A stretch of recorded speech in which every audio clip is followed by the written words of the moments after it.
Freedomizer Radio, where Freedomizers freedomize freedom. It's feline fury time. The way somebody looks does not give anybody the right or the authority to violate another human being. Unfortunately, there are people who have had loved ones who have been murdered, and the indoctrination runs so deep about the need to obey our masters that when one of these masters kills a loved one, they will go as far as to make excuses. Cook's husband doesn't understand why an officer would shoot his unarmed wife. Personally, I think it may be an overreaction, maybe excessive force, but I can only surmise that. After how appalling I felt that it was that this happened to this Sunday school teacher that didn't have a weapon, that she was shot 6 times, I knew it was bound to hit Maine America because it's been happening in the African-American community all the time. The violence of statism knows no boundaries. It's colorblind, it's gender blind, it's even handicap blind, it's age blind. It doesn't matter. Cops are the only people in society that have permission to go around killing unarmed people preemptively because they're scared of them, because of officer safety. No other profession in our nation, including our soldiers that fight overseas, are allowed to go around killing civilians because they're scared of them. We have postmen who go to houses every single day and get hit all the time. We don't go around shooting dogs. The cops in this country are cowards. They shoot people who are innocent because they're afraid of them, or at least they say that. They shoot dogs that are innocent because they are afraid of them all the time. It's disgusting. And very few cops actually fight real crime because very few cops are willing to go out after criminal cops who are destroying people's lives. So I want to stop hearing the refrain that cops are heroes, and I want to hear the refrain from most people in society that cops are cowards.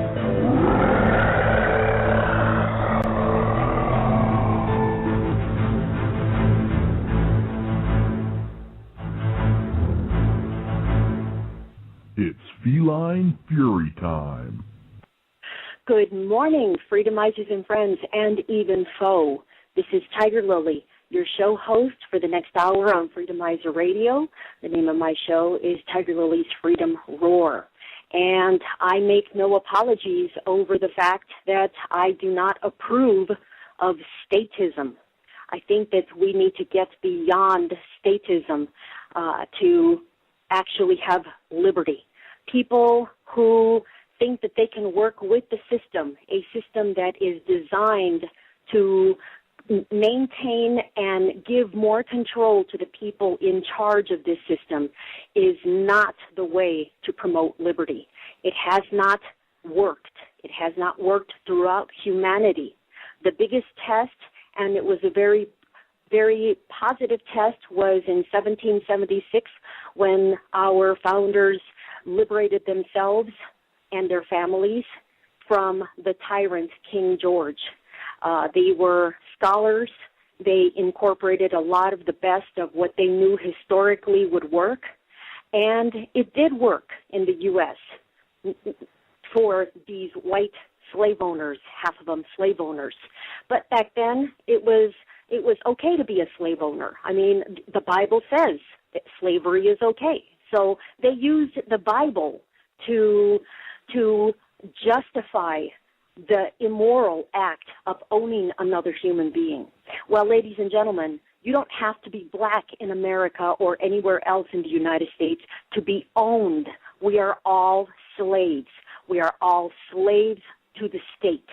We are slaves to the government, this thing that we call the government, which is an illusion that we have some kind of control over our destiny, because we do not have any control over our liberties. Yes, I've tried it 2.5 years ago. I was involved in the legislative process to try to, just over a stupid little helmet law. Anybody who knows me knows I'm a motorcycle rider. I rode the first year with a helmet on because that's what I was told to do, and because I lived in Nevada. But what I realized when I started riding without a helmet is the tremendous amount of freedom that I felt. My neck isn't big. I've got a little neck. And to wear I don't know how many pounds a helmet is, and it turns into hundreds of pounds when you factor in wind and going 70 miles an hour or what have you. So helmets to me obstruct my vision, my hearing, and they cause me to not have the best control over my motorcycle. And not only that, I'm claustrophobic. I don't like having crap around my head that I don't want. So, I find it immoral, absolutely freaking immoral for all laws. Yes, I said it. Even the law that says you're not supposed to murder, I find that a repugnant law because it is a hypocritical law. The law means don't murder if you're one of the slaves. But if you are a cop, you may murder with impunity, with absolute impunity. There was a recent motorcyclist that got rear-ended by a cop in Las Vegas, and the video went viral. And the way that this cop treated this motorcyclist was an abomination, and it reflects what cops are. And I am sick and tired of hearing these statist, bootlicking jerks saying, oh, well, it's not all of them. You can't blame all of them. It's just 5%. No. Maybe there's 5% that have a conscience that are not probably psychopaths or sociopaths, but even that 5% knows what their colleagues are doing. And with their silence, they are condoning the violence that is happening, that is occurring to us, we the sheeple in America. And then it's hard to blame people. 2.5 years ago, I was there. I was a sheep. I drank of the Kool-Aid. I believed that, we had a wonderful system of democracy. Bullshit. You can help whoever you want run for office, and if they win, there's not a goddamn thing you can do to make them keep their word. They are lying scums. And one of the biggest lying scums is not an elected official, is a bureaucrat by the name of John Johansen. In 2011, I heard his testimony to the Nevada State senators of the Transportation Committee, and he absolutely lied to them with a straight face. And this pig has been doing this legislation after legislation after legislation, talking about this so-called public burden. I'm going to air a couple of seconds of what he had to say, which negates or pretty much nullifies his position, which he's not supposed to have a position because he wasn't even a lobbyist. So he broke all kinds of rules. But you see, there is one set of rules for us, the slaves who have to pay taxes, and a completely different set of rules for our masters, our so-called elected officials, and their killbots, their drones who do nothing more than to obey their masters. I'll never forget, and I've stopped playing with the system because it's dangerous. It's too dangerous. I don't want to be killed, but I have already decided my freedom is way too valuable. If any pig wants to handcuff me, I carry a loaded weapon with me, and I will shoot to kill. And that's a promise I have made to myself. So, ladies and gentlemen, it's time to wake up. It is time to wake up. There's a wonderful movie that I haven't watched yet, but I did see. If anybody has been seeing mainstream media, you know that there are forces. The mainstream media is talking about, what is it called, the bomber, and how our heroic cops are doing what they can to protect us. Yeah, good job protecting us from 9/11, huh? I've got an idea. Get the troops the hell out of the Middle East and let them worship their God the way they want to. We have no business killing, slaughtering people abroad. And there's nothing we can do about it. And if you're somebody who opposes the war, any wars, on principle, too fucking bad. You still have to pay your taxes. Because if you don't pay your taxes, you'll go to jail. And if you resist, you'll be executed. And those executioners, as we've seen with SWAT raids all over America for this so-called war on drugs, these executioners are 100% immune from the law. The most important law being, thou shalt not kill. That doesn't apply to them. So, if government hasn't been working, what should be working? Oh, well, we have to have the government who's going to build the roads. Well, yeah, we had to have slavery because who the hell was going to pick the cotton too, right? It doesn't matter who picks the fucking cotton. The only thing that matters is that owning another human being is immoral. And all of you people who still vote, you're still playing into this system, thinking that you can get some liberty. And yeah, sure, maybe now and again you'll repeal some kind of a gun right law or whatever, so that you can have a little bit more freedom to bear arms. But there is no such thing as rights. There is no such thing. I mean, tell me one thing that you believe, one right that you have, that if a right is what the founder said, is something inalienable that cannot be taken away by anybody, and it's given to you by God, what is that one right do we have in America? Home ownership? Huh.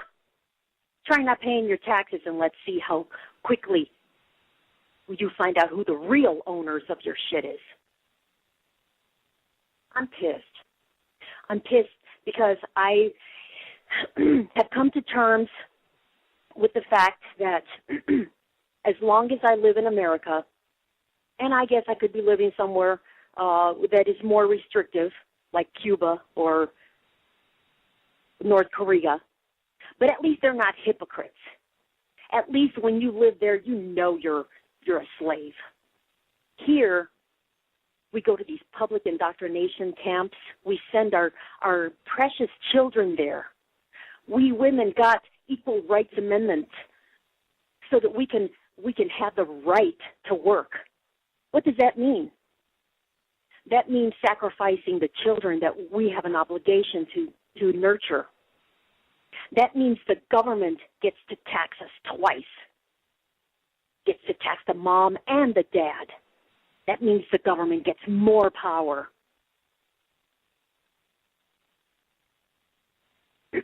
I'm going to air this 31-second clip of The Siege. It's a movie called The Siege by Denzel Washington.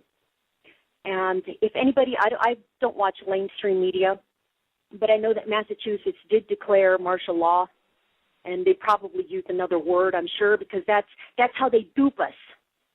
Instead of saying, oh, we're going to put a new law on the books, they should be saying, we're going to force you to do something else. So these words, you know, like democracy, what it really is mob rule. So let's be honest about these things. Confucius says that the beginning of wisdom is understanding words.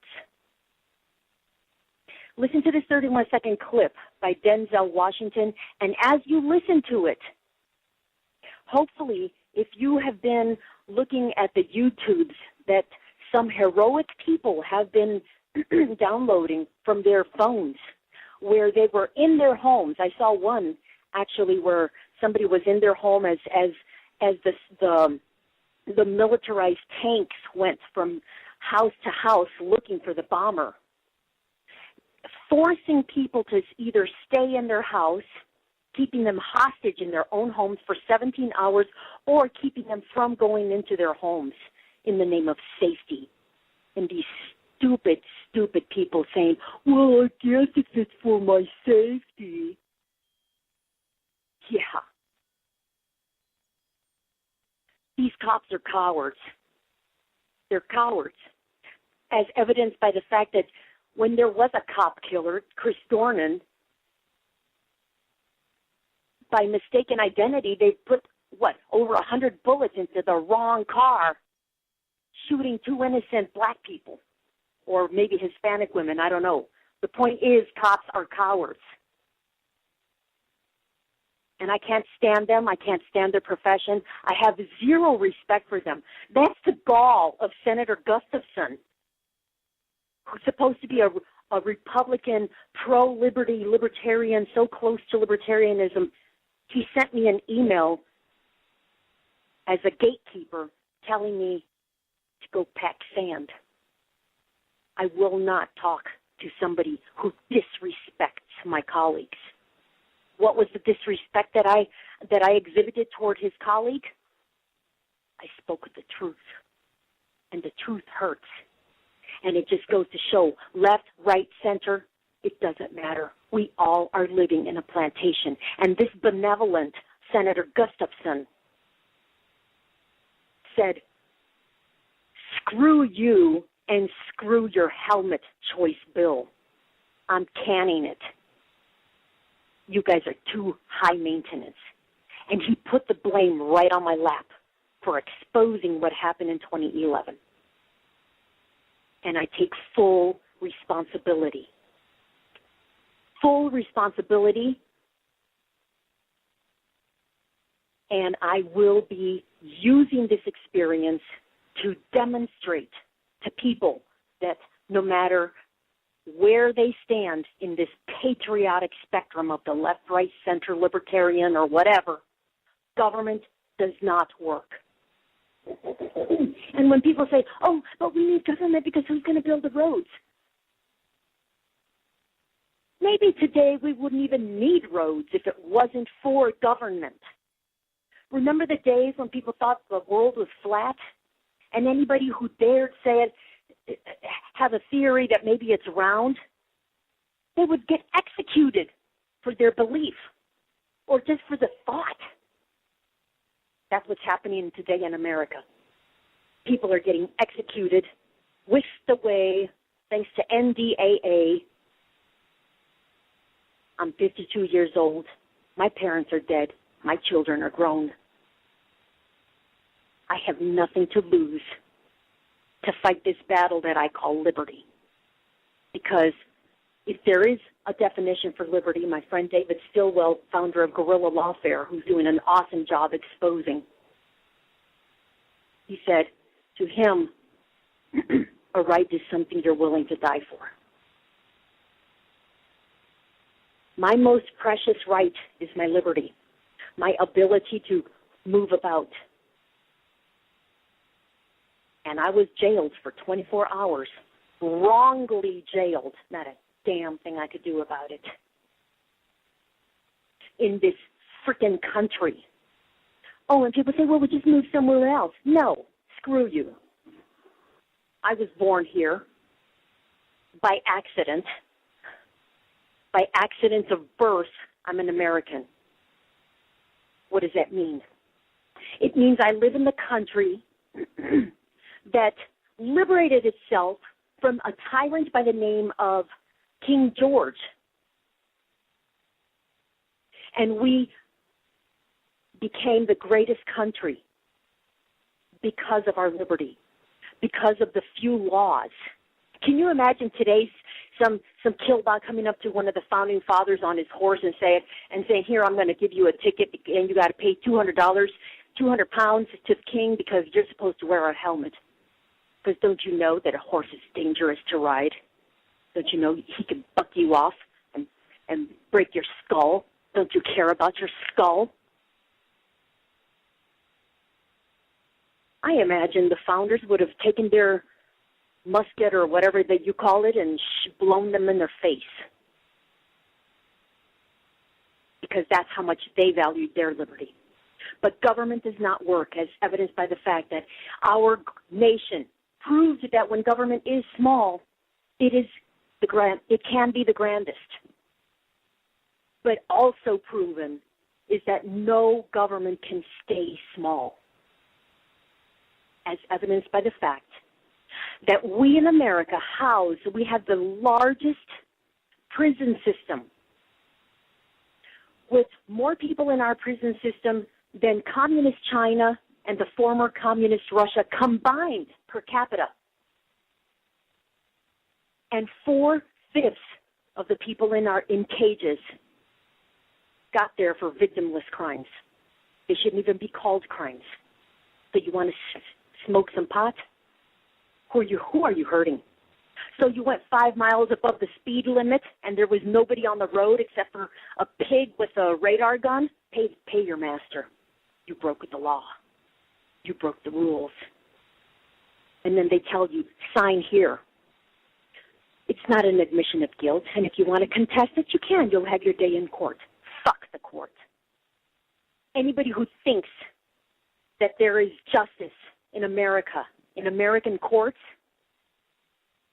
is out of their mind. They either have never tried to get justice, or they're so indoctrinated into this Kool-Aid propaganda that started at birth when your parents beat the shit out of you to make you respect them and set you up to respect your teachers and then respect our killers today. Here's Denzel Washington. It's 31 seconds. Come on, General, you lost, man. I've lost, man, but you can't do this. What if what they really want is for us to herd children in the stadiums like we're doing, and put soldiers on the street and have Americans looking over their shoulders, bend the law, shred the Constitution just a little bit? We do that, and everything that we have bled and fought and died for is over. And they've won. They've already won. Yes, ladies and gentlemen, they have already won. What's the solution? The solution lies with peaceful parenting. We need to raise our children in a way that they don't know what violence is. One of the most ridiculous things is that we teach our children to not steal, not push, not shove. And if we see one of our children hit another child, we hit that child and say, hey, you don't hit your sister. That's called a contradiction. That's ridiculous. So peaceful parenting is the way to go. And I know a lot of people say, oh, well, if my mom hadn't beaten the tar out of me when I was little, I'd be in jail. Well, guess what? My mother beat the tar out of my brother, and he's spending time with O.J. Simpson.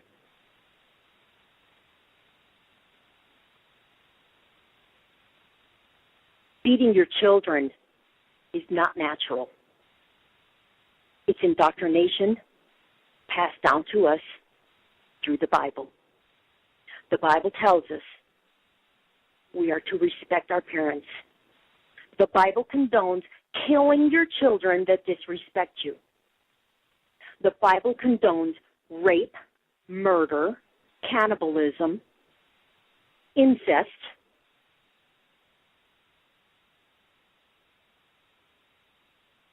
But I don't think the Bible is nearly as dangerous as government. Because at least the Bible has consequences, negative consequences to people who don't do right on earth. But the negative consequences are after death. Government, on the other hand, can lock you up today,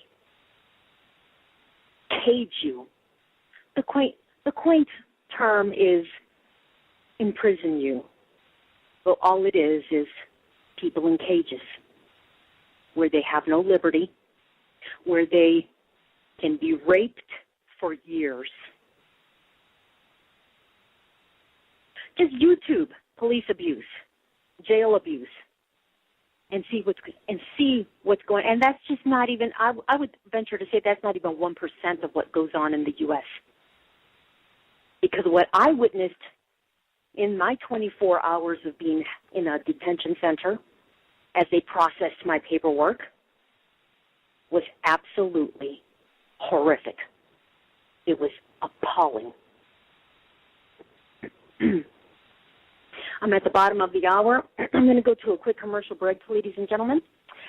Thank you so much for tuning in. There's much more that I want to share. I'm going to talk about some bad cops and what they've been up to.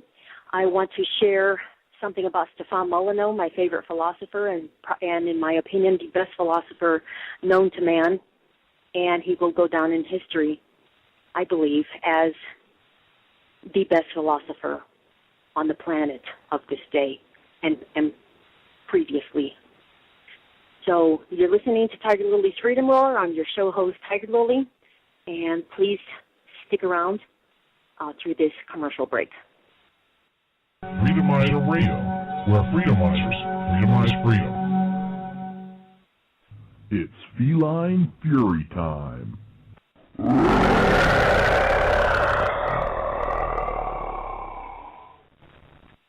Thanks for sticking with me. This is your show host, TigerLily, show host for TigerLily's Freedom Roar on Freedomizer Radio. I want to thank Proof Negative, who is the founder of Freedomizer Radio, for allowing me a spot on his network. He is an unsung hero. He's been doing this for 5 years. He allows for a lot of alternative thinking and a lot of critical thinking hosts.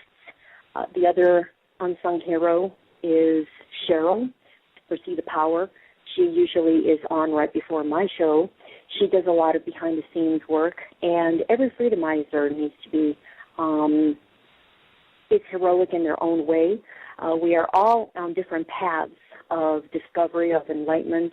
I know I have a long way to go. I'm a flawed human being just like everybody else.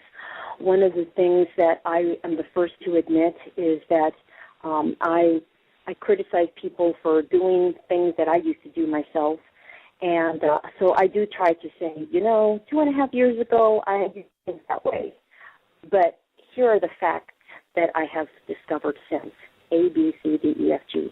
And I have to try to be a better communicator. I know that I alienate a lot of people because I am very passionate about the things that I say and the things that I feel. Maybe some of it is the fact that I'm 52 years old and I'm going through a change of life. Like I get the sweats a little bit, and but I have been married for 31 years to the same guy, and he's a saint. He's a little bit hard of hearing, and we ride motorcycles in groups sometimes and stop for a cocktail or something, and somebody says to my husband one time, "Hey, how come you don't get a hearing aid?" And that's when he can't hear the worst, is right after a motorcycle ride, because he wears a big helmet and all the noise and the wind that goes in your ears and everything. And when they ask him, "Why don't you get a hearing aid?" he says, "Do you know who I'm married to? Let me present you to my wife. Listen to her for 2 minutes and then you'll see." and then tell me that you still think I should get a hearing aid. So anyways, he's heroic in his own way for having put up with me and for, being with me through my highs and my lows. If you want to be part of the show, the number to call is 347-324-3704.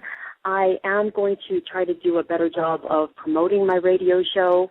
It is the one thing that I have been trying to do since I don't really have a job. I do a lot of research. I did get burned out for a while because once I started getting into activism and I started to hear stories, firsthand stories about the brutality of what goes on around the country in Anaheim, in Las Vegas, and Culpeper, Virginia, in Austin, Texas, San Antonio, and in all over the country. No place is safe. I mean, look at Big Bear Mountain. Look at what happened there with these cowardly cops who destroyed any evidence. I do not believe them. What they did was execute. These cops became prosecutors, judges, and executors, and they fried them to a crisp. And we may never know the truth. And I was watching the live streaming as they were trying to find this guy. The live streaming from the radio, from television, an airplane that was flying overhead, or a helicopter, I believe. And I do recall that the reporters were saying that the cops told them, turn off your cameras and go away. Well, why would that be? Oh, they said it's for their safety. Everything is for their safety, but knowing what I know, it's so that if they fuck up, there's no proof. There's plenty of proof already of their screw-ups. Lord have mercy. Let me just air, let's see if I can find this really quickly. I'm going to air what the cop said to a biker when he rear-ended him in Las Vegas. This is appalling, and this gives you a mindset into the police. I used to be a nurse, and I didn't think that I could ever dislike a profession more than I dislike the profession of the medical establishment, because they're arrogant asses who think they're gods. They think they're like rock stars and what have you. But I found a profession that I think is even more perverse, and that is the profession of law enforcement. And here's an example. A cop that just rear-ended a biker on the Strip in Las Vegas. Listen to what went down. Yes, you always hit your brakes like that when somebody's changing a lane. I'm sorry? You always hit your brakes like that when somebody's changing a lane. Yeah. No, he wasn't. He was way up there. Getting this on film because I am. No, yeah. Okay. I got your brake lights and we got the car clear up there. Yeah, because I wasn't sure you saw me. You was coming in. Yeah, because you flew over on the white line. Right. Yeah. Well, my your brake lights on. Right, you understand that, right? For my safety, so. No, you stay up with traffic. That's what the thing is. And then you don't hit your brakes right when somebody's behind you. But Jesus Christ, you know that's against the law. I wasn't aware that you were that close to me, sir. I wasn't. I can't stop that goddamn fast when you hit your brakes. Okay. I understand. So what do we need? What can we do? What can we do? Yeah. I can write you a shitload of tickets. Okay. Yeah, how can I avoid that? But just next time, just drive. Yes. Normal. Yes, sir. Just drive normal. Yes, sir. We good? Yeah, I'm good. No problems. No problem. Thank you. Okay, have a nice night. That cop was, he had been in the service for a long time, in the law enforcement service for a long time. And I interviewed the attorney who is the client of the victim in this case. And he's an attorney who has staunchly criticized my tactics, and he has a right to it, and I think a lot of people agree with him that I am a bitch, and I do call it like I see it, and I do name call, and it's I guess out of frustration, and I'm not going to apologize for being passionate and for calling people a liar when they lied. I mean, I'm not going to sugarcoat it, and too bad. Sometimes I am wrong. And when I find out that I am wrong, I do try to tone myself down a little bit, or apologize, or make sure that people know that I am I am wrong. Here is, speaking of Mr. Stubbs, that's the name of the counselor, one of his critiques of me. It's only 52 seconds. You have every right to say what you want to say. For heaven's sakes, talk, do whatever you want. Just, I don't want to be associated with that, and neither does anybody else in my organization. Well, when you say neither does anybody else, as I recall, there was, before you saw my post, there were several likes on my videotape by others, and you instantly saw that and reprimanded me publicly, which, is your right. And so I didn't pay attention to any of the likes. Honestly, I didn't care. It's one of those things where we're trying to do things with the legislature, and the legislature has friends, and the legislature doesn't mind when you fairly criticize their friends. Yeah, they do. Yeah, they do mind when you criticize their friends, whether it's fair or unfair. If it's unfair and wrong, you're going to get charged with libel. So the fact that I haven't gone to jail for what I've been ranting means that what I've been saying is truthful, and it cannot be construed as libel or slander if it's truthful and if I have the proof of it. So, but they can try, because that's the rule. But I'm sure they can find something else, some other reason to try to whisk me away. But I'm not going to go into the oven without at least trying to give my master a black eye. I can assure you of that.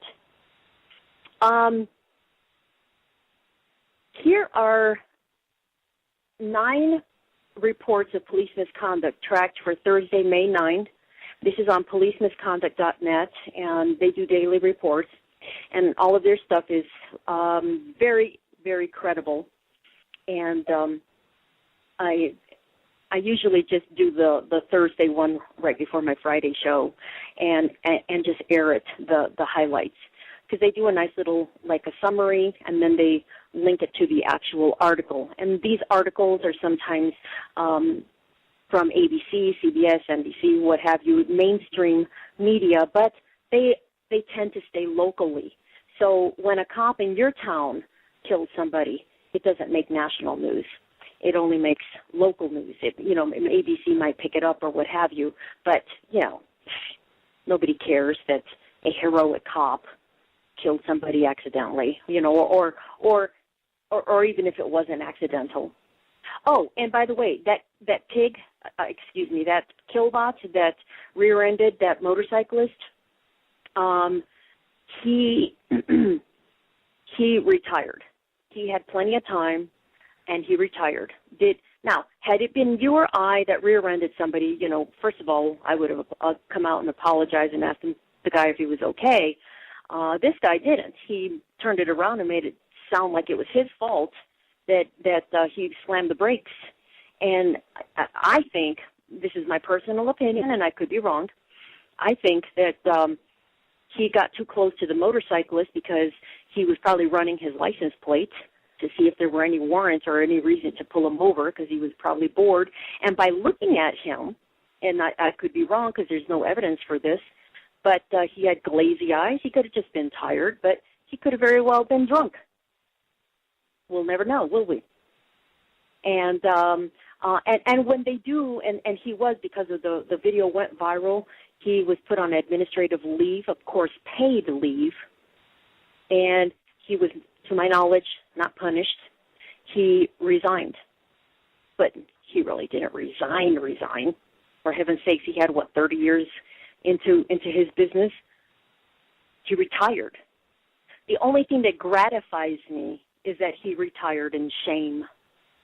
And everybody who sees his face will recognize his ugly ass mug as he violated one of his victims. And if he's been on the force for 30-some years, how many other people did he treat like that? This is disgusting that we live in a country that this can happen. And not only that, that there's so many bootlickers that say, oh, but they have such a hard job and we need them. What are we going to do? No, we don't need them. Get your own damn weaponry and secure your own home. And if you call 911 because you have a beef with your neighbor, the neighbor's music is too loud, if you didn't at least first go to their home and say, hey, would you please lower it? If you just dialed 911, shame on you. Because what you did was send somebody with a gun to your neighbor's house. We don't need cops. I mean, why isn't it privatized? Why isn't security privatized, where you can actually fire somebody who's being a bully? No, they have immunity. They're protected by their unions. And then the media laps it up, and whenever something bad happens, who do they go to get the story? They go to the cops, and the cops control the story. And we stupid people believe everything that they say. Makes me sick. Okay, so here's 9 reports from policemisconduct.net. Wichita, Kansas. This is just for Thursday, May 9th. Wichita, Kansas. The city has been sued twice over claims that the same police officer drove dangerously while on duty, leading to the death of a 12-year-old in one instance and resulting in serious injuries to a motorist in another. According to the lawsuits, the officer's actions have been called into question in 3 separate incidents in less than 2 years. In Bethel, Alaska, a police officer is being charged with being intoxicated while on the scene of a police shooting. He was not the officer shooting, but he was assisting at the scene. The state is charging him with 3 misdemeanors, 2 counts of DUI, and 1 count of misconduct involving a weapon. In Caseyville, Illinois, police chief has been charged with 2 felonies, both alleging official misconduct. He is accused of using a vehicle seized by police for his own personal use. He is also charged with taking luggage purchased by the village and using it for himself. Umatilla, Florida. The police chief is on paid administrative leave and could be fired pending the internal investigation. One of his officers detained and questioned 2 13-year-old middle school students without their parents being present in the room. Quote, I cannot find a good cause or reasoning behind why the parents of the children arrested were not allowed to be in the interviews, end quote, the city manager said. In Washington, D.C., civil rights lawyers filed 2 lawsuits alleging that Metro Transit police officers assaulted 2 teenagers in separate incidents and then fabricated charges to justify arresting them.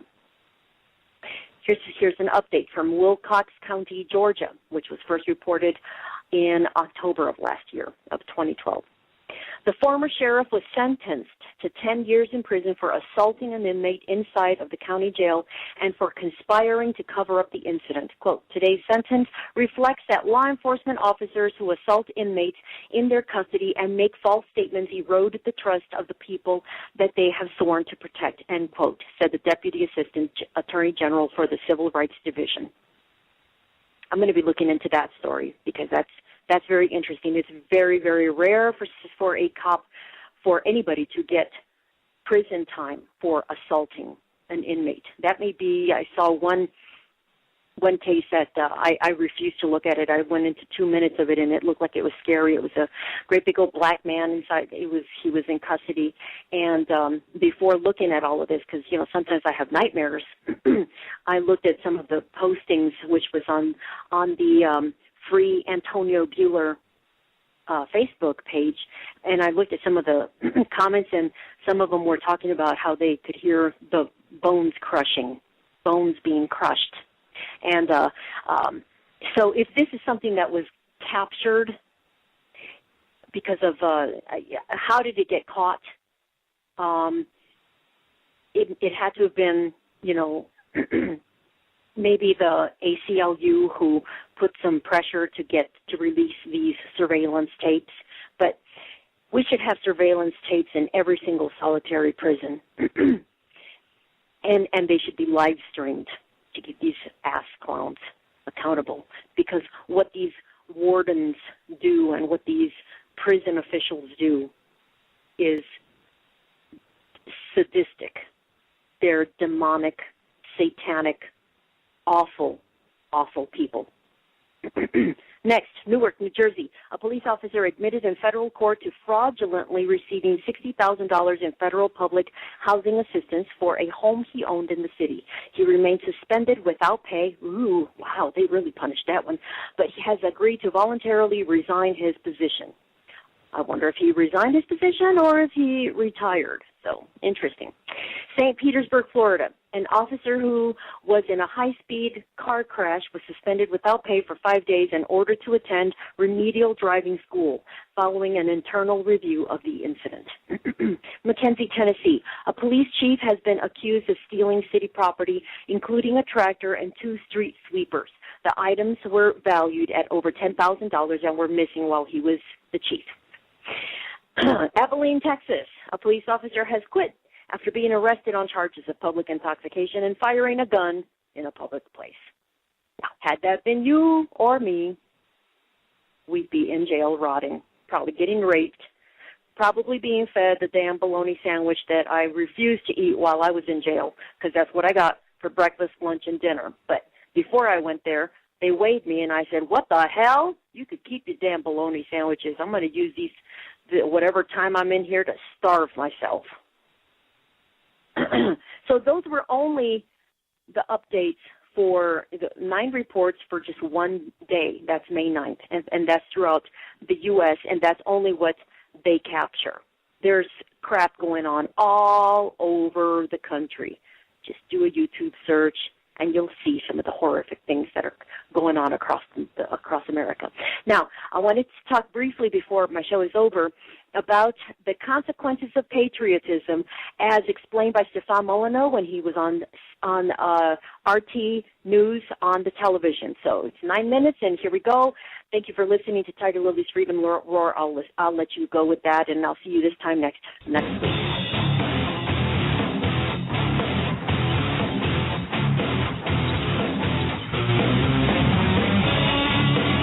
Fatal wave of attacks shook Iraq today, leaving at least 2 dead and dozens injured. Just this month, 71 people have already lost their lives in Iraq, a death toll that's seemingly not slowing down from April, which was the deadliest month the country had seen in the last 5 years. Here in America, people see headlines of this ongoing violence on the lower third of their TV screens or back page in the newspaper, all in a very detached and abstract way. And in order to fully understand the magnitude of the chaos and empathize with the Iraqi people, we must see this reality through their lens, from outside the empire looking in. My next guest has just released an hour-long presentation called Iraq, A Decade of Hell, which aims to do just that. His name is Stefan Molyneux, host of Free Domain Radio, and he joins me now from Ontario, Canada. Thanks so much for coming on, Stefan. Thank you. It's a pleasure. So as I mentioned, April was the deadliest month in the last 5 years in Iraq. 700 people died, and now that there's no U.S. troops there, the country's sovereign once more. What does it look like in terms of infrastructure, safety, and health at this current time? Well, it genuinely is catastrophic, Abby. This is one thing that those within the empire are kind of shielded from the reality of what's going on outside, and then it just shows up in what seems like random attacks like the recent bombings in Boston. And it's wretched. I mean, the first thing to remember is that you've got to multiply Iraq statistics by about 10 to gain an equivalency in U.S. numbers, right? So since the coalition invaded in 2003, we've had the estimates are about 1.5 million deaths as a result of that invasion. That's about 15 million equivalent, or 2/3 the population of Texas. So those kinds of numbers stagger the imagination. The tolls on families has been unbelievable. Almost 3 million Iraqis displaced. Again, that's like the entire population of Texas ending up in Mexico because they had to flee conditions that were so horrific. Between 800 and 1 million Iraqi children have lost one or both of their parents as a result of the coalition invasion. Again, between 8 and 10 million American children losing one or both parents. The infrastructure destruction is staggering. The hospitals, sewage plants, the amount of environmental destruction. 40% of Afghanistan's forests have been completely vaporized. And, of course, during the invasion, as was with the first Gulf War, there were massive fires set to oil wells and so on. The White Death, as the Iraqi physicians call it, the result of nearly 1,000 radioactive weapons being used against tanks and other infrastructure in Iraq, has resulted in a 6-fold increase in leukemia because, of course, it has a half-life of about the life of the planet, or 4 billion years. This stuff atomizes into the air, goes into the lungs. Typhus is up 10-fold because drinking water and cleaning facilities have been destroyed. The countries are smoking wreckage, and this is not something that we see. And until we see it, I think it's going to be really hard to rein in foreign policy if you can't see the bloody footprint on the face of the world.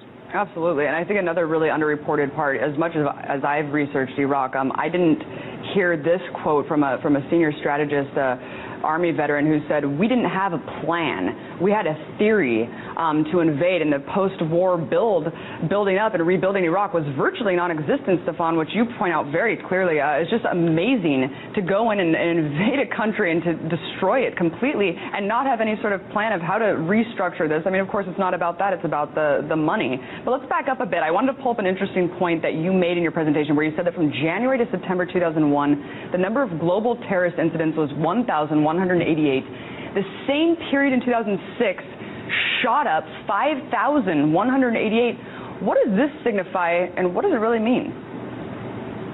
Well, it signifies that, shockingly, a government program called Let's Bring Peace to the World is achieving the exact opposite of its intended goal, unlike all the other government programs you've ever heard of. The reality, of course, is that if you want to understand why America is subject to repeated attacks, all you have to do is cast your mind back to September 11th, 2001, and remember the rage and anger, frustration, and desire to lash out and attack and bomb people who were responsible for the Twin Towers and other of the attacks that occurred during that day.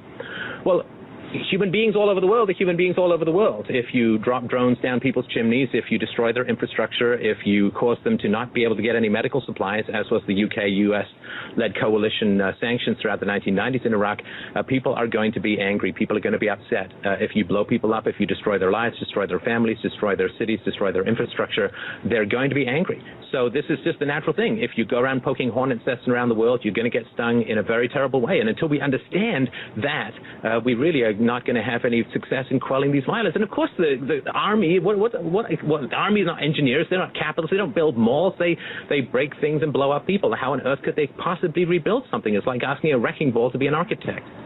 Right. I mean, war begets terror. I mean, war is terror. So it's just an absurd concept to be fighting a war on a tactic that we are the biggest perpetrators of in the world, with the global hegemon. Let's talk about money, because we hear estimates still, Stefan, that the Iraq war cost $800 billion, maybe $1 trillion. I mean, you rarely hear that. I mean, what is the true cost of the war, really?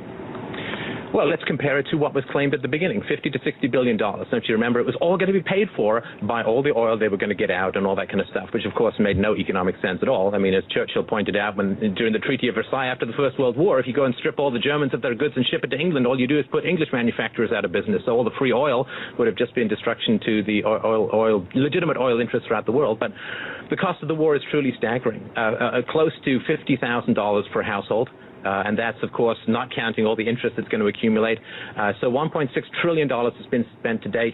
The total cost through 2053 is considered to be over $6 trillion. I think that's a little more than half the GDP of America. And this doesn't count all the opportunity costs of what the people who are in the war and whose brains and bodies have been mangled might have done with their productive energies had they not been so traumatized. So the costs of the war are incalculable. And what bothers me so much, Abby, is that all the people who were waving flags and cheering as everybody went off to war and who were cheering the Nintendo fireworks of this war have now turned away from the consequences of their patriotism, and I find that absolutely morally reprehensible. Everybody who supported the war needs to go online and have a look at the pictures of what is going on over there. This is the result of your allegiance to power. This is the result of your desire for vengeance. This is the result of listening to the lies of your leaders. We really need to wake up as citizens and not be so blindly swallowing and accepting of the stuff that the media portrays, or in this case doesn't portray, by keeping us shielded from the results of our own enthusiasm for violence. Stefan, I share your anger, and especially in the buildup as we're seeing the propaganda being repeated about Syria, Iran. We definitely need to be completely aware, acute of what we're being told, question everything, and demand accountability. And let's talk really quickly about why we're being shielded from this. I mean, not even to mention the deaths. People need to just watch your presentation, Iraq, A Decade of Hell, because it really breaks down so many underreported points. But why do we still hear we don't hear the million death toll. This poll that was taken in 2008 from Opinion Research Business, the most comprehensive poll ever done on the ground. Why don't we hear this number still, which of course is probably astronomically higher now and will be for generations with the DU poisoning? Why are we being shielded from this information, and how can we extend empathy for people to really care about this? Do I have 30 seconds to answer that extremely challenging question? Okay, well, look, there's a few reasons. The first, of course, is that we have a Democrat in the White House, which means the anti-war movement has been castrated by its own moral hypocrisy. It turned out to just be an anti-Bush movement rather than an anti-war movement. All of those avenues of people protesting against the war mysteriously vanish when you have a Democrat in the House. So people need to look in the mirror and recognize it's not about which party is in the House. It's about what's happening overseas, and get off your butts and get back out there and start protesting all of this immorality. The second is that we do have this kind of knee-jerk reaction, happy to say, well, we have a problem, let's go to the government to solve it. And when we look at the most horrendous and hellacious aspects of government policy, the fact that our government leaders are condoning, sanctioning, encouraging, and continuing this unbelievable catastrophe overseas, I think what it does is it gives people pause about whether government really is the best agency by which we can solve all our complex social problems. And I think looking at the evils that the government is capable of brings people flat up against that it may not be the best place we want to go to solve things like children's education and old age pensions and healthcare and so on, that if they're capable of doing this, they're not really the first place you want to go to solve social problems. But that really goes against our whole propaganda about, we need the state is good, without the state everything would be terrible. So I think it contradicts people's beliefs about that too. Well, certainly spending trillions abroad, squandering all the money and having none to build up this country is a huge problem. Thank you so much, Stefan Molyneux, Free Domain Radio. Everyone check it out. Thanks so much for coming on. Thank you. Freedomizer Radio, where freedomizers freedomize freedom.